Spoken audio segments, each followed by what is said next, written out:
स्वागत आहे माझ्या व्हिडिओमध्ये 100 डेज चॅलेंज 1मध्ये।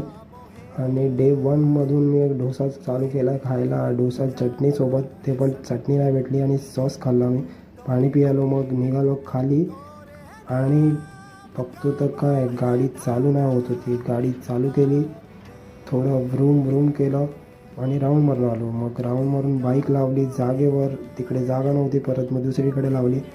मग आलो गाडीमधून जरा घेतलं तर हे फिल्टर त्यामध्ये खूप डस्ट होती, डस्ट क्लीन केली, परत फिल्टर फिट केलं, परत गाडी स्टार्ट केली। वाव, अशी हवा खाल्ली उन्हामध्ये बसून। मग थोडा कॅमेरा इकडे तिकडे फिरवला, मग रेडिओची गाणी चालू केली होती, गाणी ऐकली, गाडी बंद केली, निघालो बाहेर आणि मग गाडी लॉक केली, चावी काढून, चावी खचाक आणि खचाक, मग बंद करून बाय कार आणि निघालो बाय कारला बोलून लिफ्टमधून रिटर्न घरी पोचल्यावर मग घरी आलो। आणि हा व्हिडिओला जर आवडला असेल तर लाईक करा प्लीज, थँक्यू।